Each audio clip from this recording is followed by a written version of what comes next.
Welcome to the BC Real Estate Podcast, episode number 5. It's me, Ricky J, here with Jeff Chadha, JC Holmes, the one and only. How's it going, Jeff? Not bad, actually. I'm still doing a little bit of work while we're doing this, but I know you've been bugging me, Rick. Like, hey, let's get another one. Let's get another one up. So I'm trying, but it actually segues to what we're going to be talking about today. That's right. But, and I wanted to mention, recently we had this conversation earlier about myself driving in my area of Surrey. And on my street alone, there was 5 homes for sale, right? Within a very short span of time, like within a week. Can we talk about how you look like you're going to eat the mic? Sorry, I was hungry. Didn't have a meal today. I was in a rush, but and then out of those 5 homes, 4 were actually sold already, but within a very short span of time. So I wanted to ask you, do you feel that just within the Surrey market, do you feel that it might be transitioning into a buyer's market, possibly from a seller's market, or are you feeling that the supply is withstanding the demand right now, Well, Rick, I mean, it's not just, I know you just mentioned Surrey right now, but it's not just Surrey that is affected by the current market right now. Vancouver, Richmond, Burnaby, we've talked about it before in the past, what areas are going to be covered in this. Most of our references are going to be from Surrey or Cloverdale, Langley, all these kind of things. A lot of attention right now is this way. So where are we headed? Is that the question you asked me? Yeah, but where are we headed? Where we currently are right now? We're currently on a very, very crazy market still. I think this is our 5th. Yeah, episode number 5. Right. So not much has changed in terms of what market we're in. We're still in a very crazy market. But let me jump to what market we're in, and let me first start off by saying this. What we do here on the BC Real Estate Podcast Show is anybody can start spitting out facts and spit out statistics and 29% of this and 30% of that and 65. Anybody can do that, right? What I really like doing, and I'm not trying to make this sound less than it is, but I really like to dumb it down. Right? Yes. I want the best way for someone to invest or get into the real estate market is to really understand it as much as you can. Now, I'm not telling everybody to go out there and get your real estate license and now we can understand it. No, there involves a little bit of knowledge. And go out and talk to a realtor, talk to a professional, talk to me, call me. Right? That's right. but make sure you understand what's happening, right? Now, to answer your question about the markets, let's first talk about what is a buyer's market, what is a seller's market. Yep. Right? Now, a buyer's market, it's kind of self-explanatory. It's when inventory is high. More options for right? buyers? There's plenty of homes for sale. There's a shortage of buyers out there, right? Yep. So buyers kind of get their pick of the litter, right? There's 7 homes on the block. As you kind of mentioned your story right now. There's 7 homes on the block, and they get to choose. Now, I'm going to get into a personal story about this again, and once we define buyer's market, seller's market, all that kind of stuff, because you could also have a buyer's market in a seller's market, and a seller's market in a buyer's market. It gets a little confusing. So we're going to try to dumb it down as much as possible while keeping everybody entertained. I will be making fun of Ricky as we go along to make sure everybody has fun with this. Of course. Entertaining. But in a buyer's market, the advantage, right, it is really on the buyers, right? Mm-hmm. They get to negotiate more. They get to say, well, that home had those features in it, your home doesn't, let's discount the price and all that kind of stuff. So, let's talk about the tips. What should a buyer do in a buyer's market, right? It's ideal for buyers to buy in a buyer's market, right? So what you want to do in a buyer's market is really take your time. Don't rush at all. Know what's out there. Know your inventory. See how long things have been on the market. See what the prices are. Just get out there. But you don't need to rush so much because you're in the advantage. The buyer's in the advantage here. That goes into the next point of know what's available. Right? Know what homes come on the market. Know what has sold. Know what, down the street, what Susan just sold for, or 2 blocks away, Michael just got his house listed, right? Know what's on the market. And then with doing that, sorry, Rick, my phone was going off. No worries. With doing that, you can analyze the market, right? That one was listed for this price. That one sold for this price. It took that long for this property to sell. You start analyzing. So you become like a junior realtor. Right? And then what that happens, you start analyzing the days on market. Right? Because remember, it all goes back, and we've said this in numerous videos, Rick. Yep. Planning. Yes. Super Planning, important. right? When you start analyzing, you start paying attention to the market, you can start doing your own market comparison. Right? John's home, although was very, very similar to Ryan's house, sold in 30 days versus Ryan's home that sold in 60 days. Why was it? Right? And then you can start seeing, okay, well, that one had that feature, that one had this, but you start analyzing a bit and you start knowing. Yep. That's what gives you the advantage. Right? That's right. And too much time on the market is not a good thing, right? Like for properties. For who? Well, for the seller. Obviously. Right? Yeah, right? No. Yeah. But I mean, too much time on the market for a buyer, it may be a good thing. It gives them more negotiation power. Yeah, right? exactly. Yeah. Now, it's a really good point you just made there, Rick. Right? Because too much time on the market, and we're going to talk about this in a different segment. I know we're saying this. We have so much lined up through all these shows that we're going to do. Lots. But when your home is on the market for so long, buyers may start thinking, well, what's wrong with it? Exactly. Yep. Right? Is there a foundation problem? Is there a leak? Was there a grow up? Even though there probably isn't a grow up, the mind frame starts going that way. Yeah, I get it. Right? That makes sense. So now that's for buyers. Now let's talk about you sellers out there selling in a buyer's market, right? You want to do everything you can do to stand out. You're competing. Remember, there's a lot of inventory out there. You're competing with not only your neighbor, you're competing with the person down the block, you're competing with someone even in a different zone. Yeah. Now, let's just say for Surrey, for example, let's just take Fleetwood, right? So Fleetwood, you got Guildford Nut right there, you got Bear Creek, we got the roads that divide everything. So not only are you competing with someone on your block, you're competing with maybe the next street over, which goes into Bear Creek. You compete the next street over, which goes into Guildford. Yeah. Right? You're competing, so stand out. One of the ways you can stand out is make repairs. Right? Now, like I said, these are tips of selling during a buyer's market, right? So make repairs. Clean, declutter, right? Curb appeal is very, very important, right? Now you might think that, it's just a towel on the floor. What does that matter? To a buyer, it might mean a lot. Yeah. That towel on the ground might costed you the sale without you even knowing it, right? I had a home. I won't say which one. Yeah. Beautiful house, gorgeous. 21-year-old, I think it was. Such a mess, Rick. You're not even gonna believe it. There was towels everywhere, clothing everywhere, McDonald's wrappers. It just, the buyer came and bought the neighboring unit. Well, when I say neighboring, wasn't right next door, but just down the street, which was a few years older, rather than our unit, because the buyer couldn't get past those small little clutter. They couldn't see past it. Right? Now, not everybody has that capability of going beyond what's in front of them. Right? So sometimes it sticks to them. Yeah. Right? Yeah. If I saw a pink unicorn in a room, that's all I might remember about that room. Yeah. I might not remember anything else. Everyone's different too, right? Exactly. So, So we want to make it as appealing, right? The other thing is you want to market it like a pro, right? Now, there's people that sell for sale by owner. Do I recommend that? I never recommend it. I'm a realtor. I'm gonna be very straight with you. Why are you selling it sale by owner, right? There's so much liability.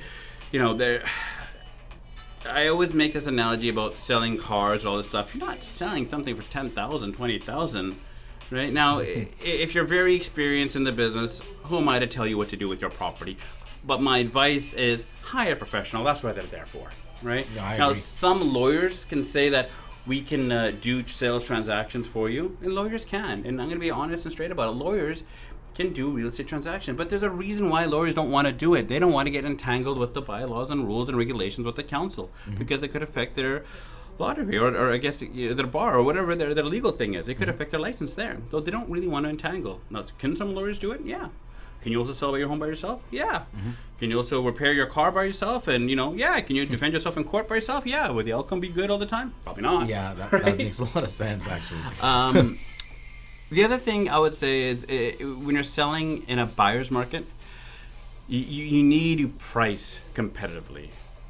Right? You have to have a strategy. Once again, it goes right back to that planning thing we just talked about. Be competitive, know what you're doing, and price accordingly. Right? You got to leave your emotions at the door. I tell my sellers when they're selling in a buyer's market, I can't sell your sentimental value. This might be the place that you raised your children. It might be the place your grandkids come to visit. That's beautiful. It's nice. I love it. It's great. Buyer doesn't care.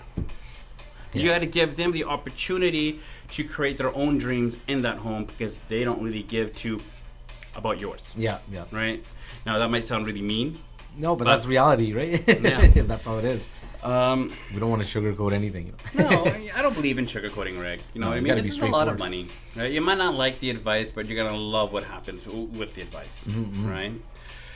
The next thing, and I wish I had a glass of water, but I don't. But actually, 1 second. Here, I got my water right here, somewhere. There you go. There we go. Nice. So, I talk a lot. You got to hydrate. So you can tell I'm not scripted. No, definitely not scripted at all, guys.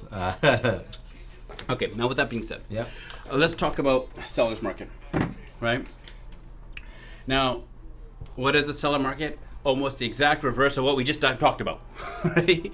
Yeah. Low inventory. Yeah, exactly, Rick, right? There's not enough inventory in the market, right? Yep. And a lot more buyers, right? So now sellers have the advantage in that market.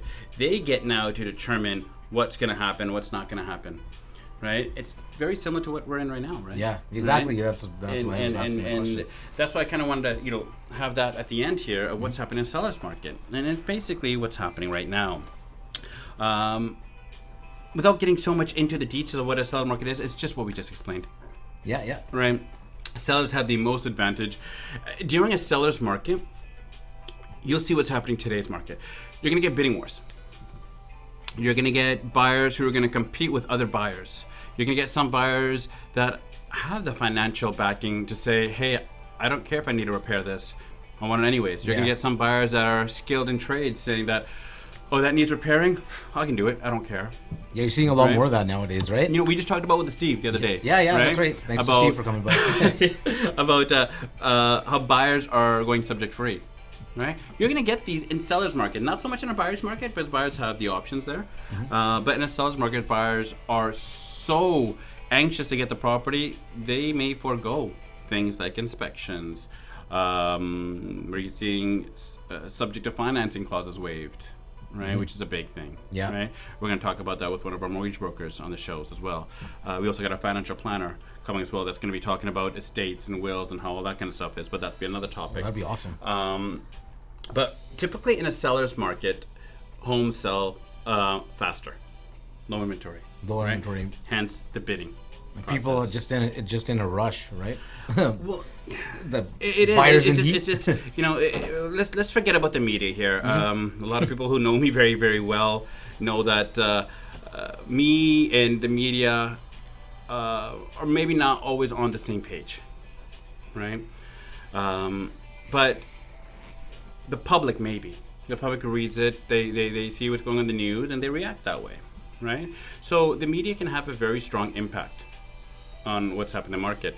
And if the media says home prices are going to rise, what do you think buyers are going to do? They're going to be like, oh, great, we better buy now before they go higher and higher and higher. Yeah, exactly. And so you'll often have buyers overspending, going over asking price, as we see today, sold 200 over asking, 300 over asking, all these kind of things. You'll often have these kind of things. Seems to be the trend still going on. It is. It is. How long that will continue? That's what I wanted to ask you. Do you see that real estate being one of the last appreciating assets left, you know, in terms of like whatever else is out there, in terms of something as big as real estate? And then do you see that in the future over the next, like, what if this seller's market just continues to keep going? You know, is there a tipping point eventually? That's what, you know, that's what okay, I want to well, ask you. it's a really good question, Rick. It's a loaded question.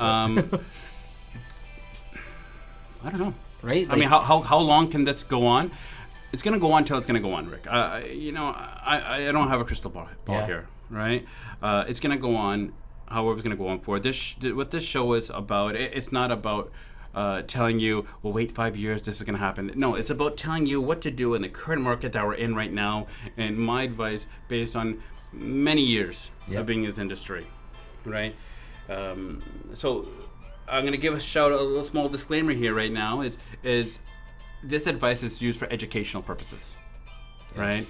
It's just try to dumb it down and hopefully people understand and ask questions. We've had people call us and ask questions already, which is fantastic. We only had 5 shows. Yeah, exactly. Right? And I haven't even shared this out to my own group yet. Exactly, right? Same. Really, so, which is great. Yeah. Right? Now, let's talk about what buyers should do in a seller's market. Okay. Right? Act fast. This market is right. In a seller's market, you're competing with many, many, many buyers. So time is sometimes not your friend, especially when it comes to buying real estate in a seller's market. Right? You have to act fast. With acting fast, you need to know that you're at a disadvantage right from the get-go. Right? You don't have that negotiation power. Some people are like, oh, okay, well, maybe I see it's listed for this price. Maybe we can go under this price or under this price. Well, it's not just you going to be bidding. It's going to be other people. So you might not have that chance to do the negotiation tactic, right? And then they lose out on a sale. Well, right? yeah, Like and that's going to go to my next point here is know your financing before you start making that bid, right? The last thing you want to do is start making a bid and all of a sudden you find out you can't even afford it. Your mortgage is not approved, right? Yeah. You want to, it's all, once again, what I just said it again, planning. Yeah. Right? So important. You know, talk to your financial advisor, find out what your numbers are, what your monthly payments are going to be, right? Try to get all these things done before you make that offer. It's going to be very, very crucial, right? Of course. So we said we want to be patient. You know, don't settle. Really, you know, unfortunately, what happens in these markets is because people rushed so much, right? And I know this might kind of sound opposite from the, you know, act fast. Yeah. But there's a difference of acting fast and settling, right? You know, if you know what you want, then go get what you want. Don't settle, right? Because what happens in this market sometimes, Rick, and I've seen this many years, and you're not going to just see it now.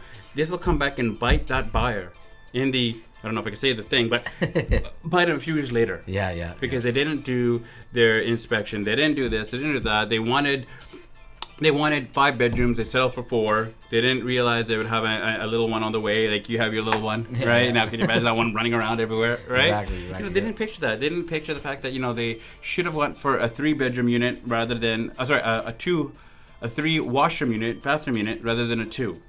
Right? It happens with condos all the time. People get a 1 bathroom unit when they really should have got a 2 because the amount of people they have coming over, the amount of people that live in the home, they didn't realize it, so they settled.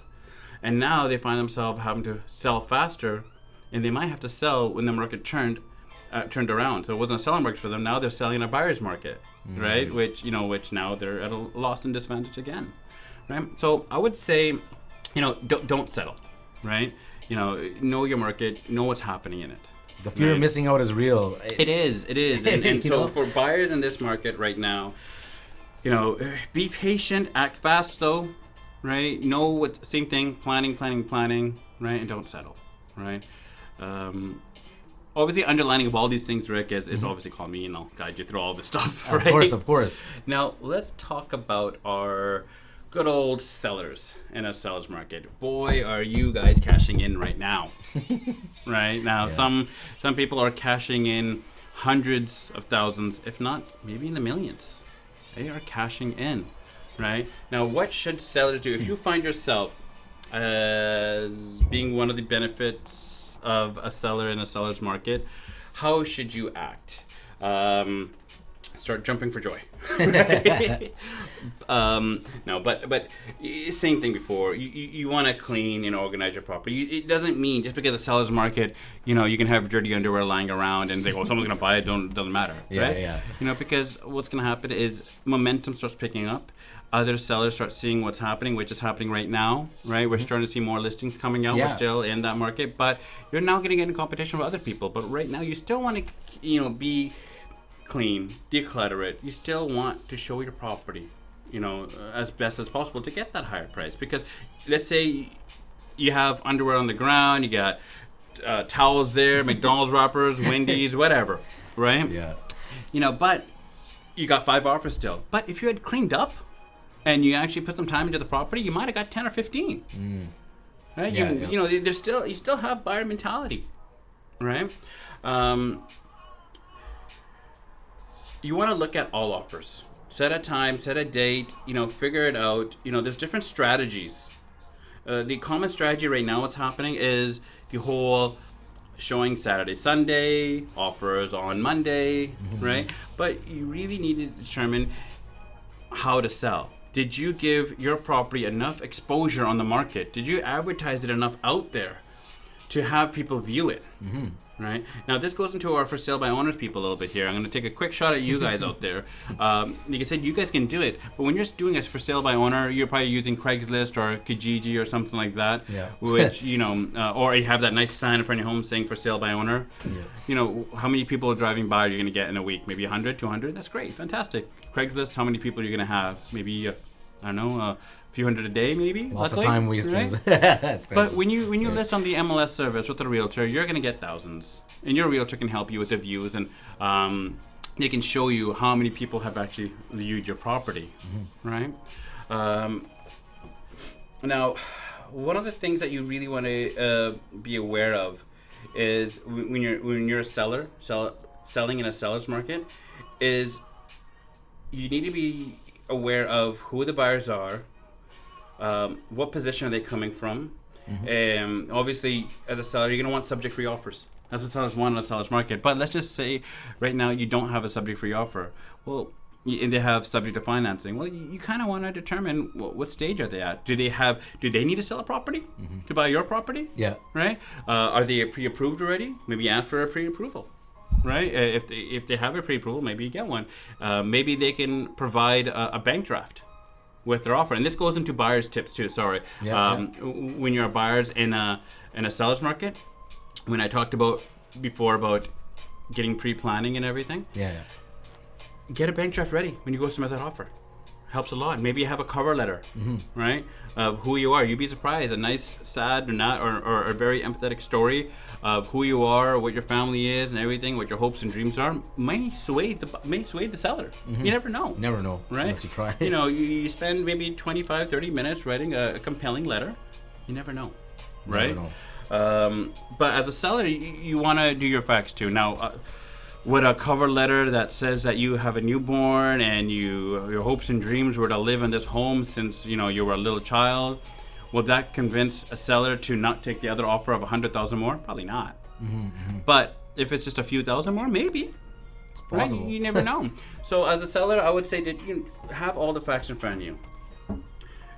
Also, I'm not going to get into the details of it, but still do your research too. That's why you hire a realtor, to do these researches, find out what the competitive, what everything else is going for. Yeah, of course. Right? Now, if there's, to get back to your story about 5 homes on the block, right? You're going to want to know what the neighbors are selling for, right? Have they sold yet? Some homes sell off the market. Yeah, they do. Right? That's and you don't even know about it.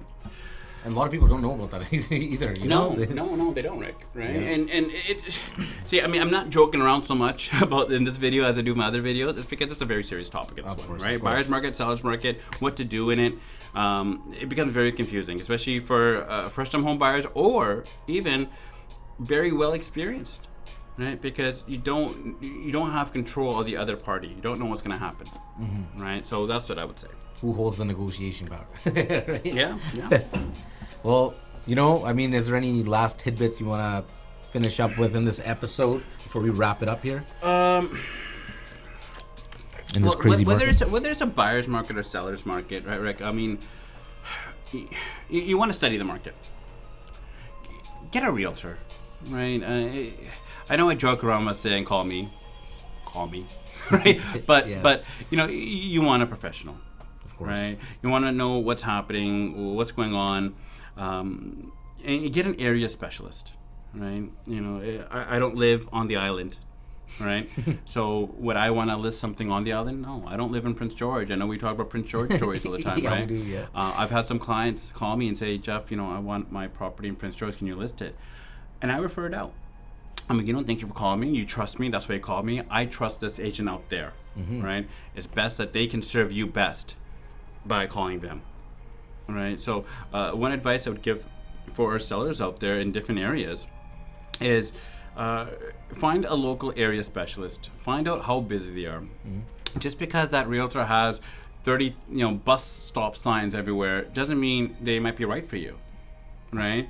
Maybe you might not want someone so busy. That's right? the thing. Sometimes they can't cater to your exact needs because they're so busy. Exactly. Sometimes you might need that hand holding a little bit more. Sometimes you might need a little bit more of that personal touch. Yeah, no, I Right? agree for sure. We're busy as well, but what we do in our team over here, Rick, right, is when we get more busier, we hire more people. Yeah, of course. Right? Yeah. We always want to keep that same integrity, that same comfort level with all of our clients, right? So if we find ourselves in a position that we're getting too busy, we'll go ahead and hire another realtor on our team to cater for that, right? So one of the tips I would say for that is interview your realtors. Whether it's a buyer's market or seller's market, interview your realtors, find out what's going on, find out what they know. Have a conversation. And a lot of Rick, a lot of people are sometimes nervous about dealing with an agent that's new in the business. Don't be nervous, right? Everybody started somewhere, right? The best doctor in the world one day was a rookie, right? Yeah. The best lawyer in the world one day had his first case too, Yeah. right? So you sit down, talk to them, find out what their strategy is, find out what their plan is, right? It doesn't, like I said, just because that person sold 100 homes last year doesn't mean they're right for you. Exactly. Right. Yeah, I agree. Now, one thing I really want to end off with, and this is kind of a twist here, Rick, Yeah. is can you create a buyer's market or create a seller's market in the opposite market? So, in other words, it's a buyer's market right now. Can I create a seller's market and a buyer's market? No. Or can I create a buyer's market and a seller's market? And the answer is yes. A market inside a market. Yeah, it's true, and this is things that not too many people think about, right? Now, to go back to your original story, what you just said in the very, very, very beginning, you have what, 5, 7 homes? It was 5, 4 to 5 was sold. 4 to 5, right? Now, on that block, right? Now, if a buyer is coming there, what are they going to see? Sold. They're going to see 5. Well, hopefully they're sold, but Yeah. let's just say all of them got listed on the same time. Now you have 5 homes on one block that are most likely probably the same. Right. They were, so yeah. if that buyer is looking on that block only, what do you think happens? Say we're in a seller's market right now, right? But what's going to happen on that block, right? That block, just that one block, became a buyer's market because that buyer can say, "Well, I got 5 to choose from," right? Yeah. Now we're in a seller's market, but you create a buyer's market and a seller's market, vice versa. Yeah, I got right? it. Yeah. Let's say we're in. Let's say everything around us there is. So much inventory, right? A block in front of us. For the sake of it, one's gonna say condos or townhouses right now, right? The complex across the street has 10 listings. Complex down the street there has 7. The other complex that has 120 units has 15. You're right in the middle. Your complex has 0 listings. More importantly, nothing has been sold in there for the last 2 years, right? Now, although you're in a buyer's market, technically, your building is a seller market building. Now, we have to look into it, make sure there's no problems with the building, because that's the number one thing people are going to talk about. Is there any issues there, right? But for the argumentative sake, let's say there's no issues, right? Everyone just loves living there. They don't want to move out. So you have 15 units there, 10 units in the other building, 7 in the other building, 13 in that building, but 0 there. Well, you have a seller's market inside a buyer's market, right? The second you put yours up there, you don't think everyone's going to look, right? Oh, one just got available at that building there. right? Yeah. You know, did you hear about it? Like, you know, one building just became available at the Fresno condos, and I just made that place up. So I'm not going to pump anything up because I was just looking at a photo of me in San Francisco with the kids, so I saw that. But you know, let's say a unit just became available at the Fresno condos or Fresno development. Everyone's gonna be hyped about it. Like, okay, so one just finally got available. I was waiting for years, right? Now, if you're the only unit up there, what do you think you can do? You can set the price whatever the goddamn hell you want within reason. Yeah. Right? It's gotta be but reasonable. you now created a seller's market in a buyer's market, right? So, yeah, can you create a seller's market in a buyer's market? Can you create a buyer's market in a seller's market? And you're getting me a little nervous there, but you keep clicking buttons. Sorry, battery's running low. Okay, well, Robin's done here. Robin's done here. Yeah, But worries. to end it off, can you create different markets in the market that you're currently in? Yes. Right?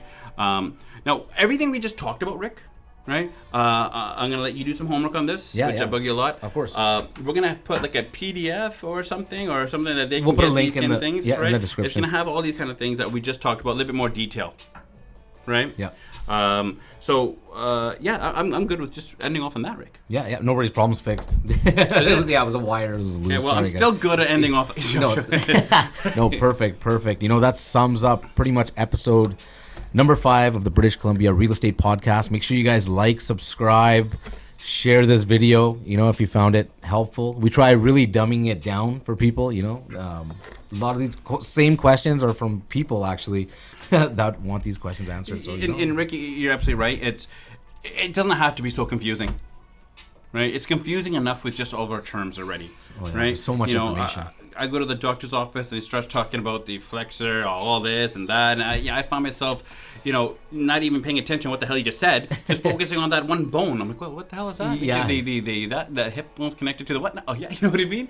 You know, so it's confusing enough. Yes. The whole point of us doing this, when we talked about in the very beginning, is we've had so many people that said that they just didn't understand. They can read the news, they can read articles, but they just don't understand. And we're like, well, why don't we make content out there to help people just understand the basics? Yeah, and that's exactly what the BC Real Estate Podcast is, right? You know, we're just answering questions for you guys that you might have. So don't forget, even in the comments, thanks to the people who have been commenting and liking and subscribing. You know, and don't forget, if you're thinking about moving to Surrey, BC, or anywhere in British Columbia, definitely give us a call. You want to give your information out there? Yeah, I think Rick's going to put my lovely photo and numbers and here, there, wherever you put it at, right? Yeah. But just for the sake of this episode, 604-780-9830. My website is www.jeffchadhahomes.com. I'm with Century 21 Supreme Realty here in Surrey. But as Rick stated, you know, if you think about buying or selling, give us a call. If you have a question and you're not thinking about buying or selling at the current moment, we've talked about this numerous times.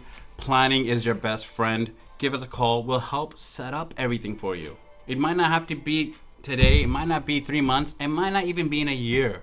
But at least you got the education and you got the ammunition to go forward. That's right. Thanks so much for that, Jeff. And we will check back with you guys next week with another great episode. See you, everybody.